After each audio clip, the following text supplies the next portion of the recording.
हमारे YouTube channel परलोक विश्वसानम पर आपका स्वागत है। मैं हूं आपके साथ आपका स्वान चौधरी। जैसा कि आप जानते हैं, हम क्लास 10 सामाजिक विज्ञान विषय के अंतर्गत पहला जो हमारा इतिहास जो है, इतिहास विषय का पहला अध्याय यूरोप में राष्ट्रवाद का उदय को पढ़ रहे हैं। और इससे के पहले की वीडियो में हमने 1830 से 1848 के बीच जो क्रांतियां होती हैं, यानी क्रांतियों का जो युग है, उसके बारे में पढ़ा था। और उसी से संबंधित जो 1848 की जो क्रांति होती है, उसमें जर्मनी में भी एक क्रांति का उद्भव होता है। और उसी से संबंधित आज का हमारा टॉपिक रहने वाला है जर्मनी का एकीकरण। इस टॉपिक के अंतर्गत हम दो चीज़ों को महत्वपूर्ण रूप से देखते हैं, जिसमें हम जर्मनी की एकीकरण की प्रक्रिया और दूसरा जो हमारा इसी का भाग, इसी टॉपिक के अंतर्गत दूसरा जो पॉइंट रहता है वह रहता है एक जर्मनी की एकीकरण की प्रक्रिया में ओटो वन बिस्मार्क की भूमिका। इन दोनों ही महत्वपूर्ण बिंदुओं को आज की वीडियो में हम कवर करेंगे। छोटा वीडियो रहेगा, ज़्यादा बड़ा नहीं होगा। तो सबसे पहले हम शुरुआत करते हैं कि 1848 की जो क्रांति होती है, उससे बाकी जो यूरोप है, पूर्ण यूरोप में क्या होता है कि एक राष्ट्रवाद की जो भावना है वो प्रबल हो जाती है, यानी काफी तेज गति से लोगों के बीच में वो फैलने लगती है, उसका प्रसार होने लगता है। तो यह यूरोप में जर्मनी क्षेत्र है और जर्मन क्षेत्र के जो लोग हैं उनके अंदर भी एक शक्तिशाली राष्ट्र राज्य बनाने की चाहना उनके मन के अंतर्गत आती है। जो जर्मनी है वो एक शक्तिशाली राष्ट्र राज्य बनकर उभरे। तो और इसके लिए मध्यम वर्ग जो है वह शिक्षित वर्ग और व्यापारी वर्ग जो है वो जर्मनी की एकीकरण की प्रक्रिया का समर्थन करते हैं।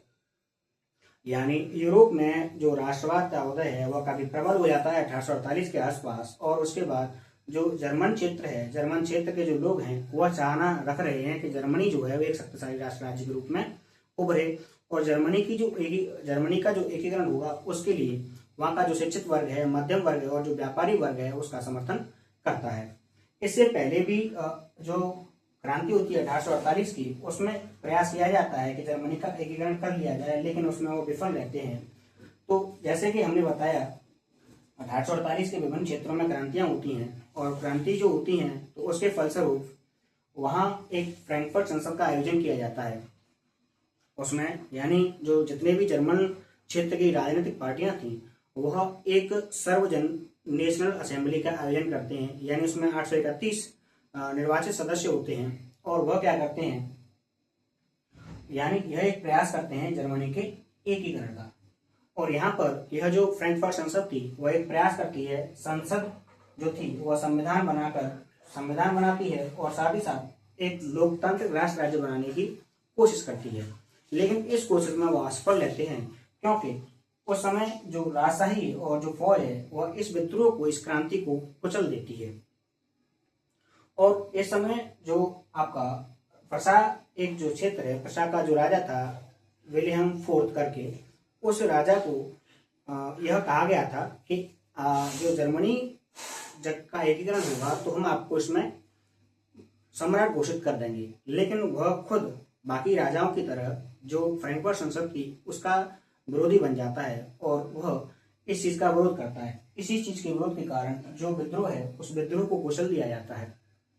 लेकिन बाद में और प्रयास किया जाता है, राजा बदलता है, तो राजा बदलने के साथ साथ सोच भी बदलती है। तो वो आगे जो जर्मनी का एकीकरण होगा उसमें दो प्रमुख शक्तियां अपना योगदान देती हैं। उसमें प्रसार रहेगा और दूसरा एक व्यक्ति है जो है आपका ओटो वन बिस्मार्क। इन दोनों की ही एक महत्वपूर्ण भूमिका रहती है जर्मनी के एकीकरण में।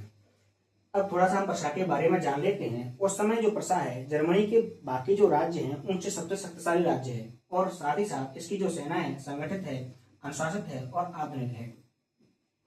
और यह उस समय की जो भी जर्मनी का एकीकरण होता है उसकी नेतृत्व करता है, यानी नेतृत्व की भूमिका निभाकर एकीकरण की दिशा में यह कदम उठाता है और इसका सहयोग करता है। यानी यह जो सहयोग एक व्यक्ति है ओटो वन बिस्मार्क, जो आपके जर्मनी के एक मंत्री हैं या प्रधानमंत्री हैं, वह 1862 में प्रधानमंत्री बनते हैं। और यह एक नीति का अनुसरण करते हैं जर्मनी के एकीकरण के लिए, रक्त एवं लोह की नीति। तो हमें ध्यान रखना है कि जो आपका ओटो वन बिस्मार्क है उनके द्वारा कौन सी नीति अपनाई गई थी। तो हमें ध्यान रखना है रक्त एवं लोह की नीति। रक्त एवं लोह की नीति से मतलब क्या है कि जो रक्त है, रक्त का अर्थ होता है युद्ध और लोह का अर्थ है हथियार या सेना की ताकत या शक्ति। अब इस जो ओटो वन बिस्मार्क है वह कहता है कि और जो देश का निर्माण होगा वो भाषणों से नहीं होगा, नहीं समझौतों से होगा, बल्कि युद्ध और आपकी ताकत से होगा। यानी वह पूर्णतः विश्वास रखता है इस चीज में कि एक किसी भी शक्तिशाली राष्ट्र की स्थापना करनी है तो वह भाषणों से नहीं हो सकती और नहीं वो किसी के साथ समझौता करके की जा सकती है। वह हो सकती है तो सिर्फ और सिर्फ ताकत से या युद्ध से। तो और यह जो व्यक्ति हैं ओटो वन बिस्मार्क, यह एक कुशल कूटनीतिक है, रणनीतिकार व्यक्ति हैं और यही जर्मनी के एकीकरण को करवाते हैं। जो प्रक्रिया होती है जर्मनी की एकीकरण की, यह उसमें महत्वपूर्ण भूमिका निभाते हैं। इसलिए ओटो वन बिस्मार्क को जर्मनी की एकीकरण की प्रक्रिया का जनक भी कहा जाता है। अब जो ओटो वन बिस्मार्क हैं, ये प्रशा की मदद लेते हैं, प्रशा की सेना की मदद लेंगे और साथ ही साथ वहां की जो नौकरशाही है उसकी मदद लेंगे। और प्रशा की मदद से यह उस समय 7 वर्षों के दौरान 3 युद्ध लड़ते हैं और 3 युद्ध जो लड़े जाते हैं वो डेनमार्क के साथ, ऑस्ट्रिया के साथ और फ्रांस के साथ लड़े जाते हैं। यह जो प्रशा है यह संगठित है, इसकी जो सेना है संगठित है, अनुशासित है और काफी मजबूत है, उसके पास आधुनिक हथियार भी हैं। तो इसलिए यह बिस्मार्क जो है इसकी मदद लेते हैं और यह जर्मनी का एक सबसे शक्तिशाली राज्य भी है। अब यह 3 युद्ध लड़ते हैं। अब युद्ध लड़ने का जो प्रमुख कारण था वह था कि डेनमार्क, ऑस्ट्रिया और जो फ्रांस जो था इसके पास जर्मनी के कुछ क्षेत्र भूभाग जो थे वो अधिग्रहित थे, यानी कब्जा कर रखा था।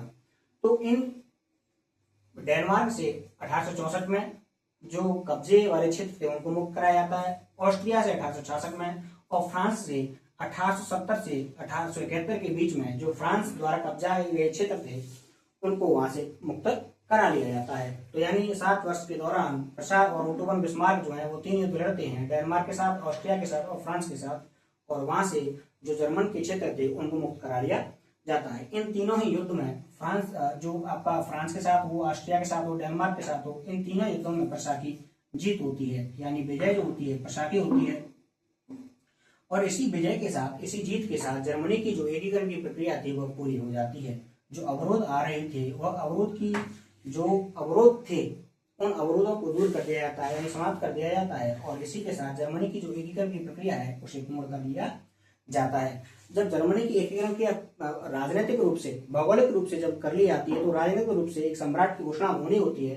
तो उसके लिए 18 जनवरी 1871 को वर्साय के शाही महल, जिसको हम हॉल ऑफ मिरर्स के नाम से भी जानते हैं, में एक समारोह का आयोजन किया जाता है और उस समय जो प्रशा का राजा था विलियम प्रथम, उसी को जर्मनी का सम्राट घोषित कर दिया जाता है। इससे पहले भी प्रशा के राजा को संयुक्त जो जर्मनी है उसका राजा बनाने का प्रयास किया गया था, लेकिन उस राजा ने मना कर दिया था।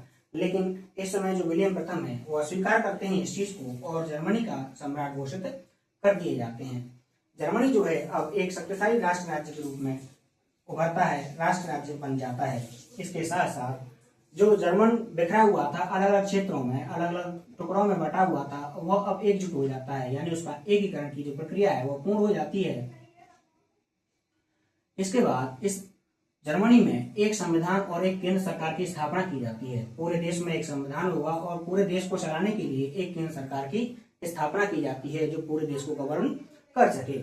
इसके साथ साथ लोगों के बीच में राष्ट्रीय एकता और जो पहचान की भावना थी उसको मजबूत किया जाता है, यानी मजबूत हो जाती है राष्ट्रीय एकता और पहचान की भावना। इसके अलावा जो सरकार बनती है वह मुद्रा, बैंकिंग और कानूनी तथा न्याय व्यवस्था में आधुनिकीकरण करने पर जोर देती है, यानी नियम कानूनों को वह आज के हिसाब से डालने का प्रयास करती है। जो पुरानी परंपराएं चली आ रही हैं उनको तोड़कर वह आज के हिसाब से नियम कानून बनाती है। बैंकिंग से संबंधित हो, चाहे मुद्रा से संबंधित हो, चाहे वो कानून से संबंधित हो, चाहे अपनी न्याय व्यवस्था से संबंधित हो। इसके साथ साथ जो आर्थिक और जो उद्योग है उनका भी काफी तेज विकास होता है। उद्योग से मतलब यहाँ औद्योगिक जो विकास है वो काफी तेज गति से होता है और इसी के चलते जो जर्मनी है बाकी यूरोप में प्रमुख शक्ति के रूप में बनकर उभरता है। यानी इस तरीके से हम कह सकते हैं कि जर्मनी की जो एकीकरण की प्रक्रिया है वो पूर्णतः समाप्त होती है।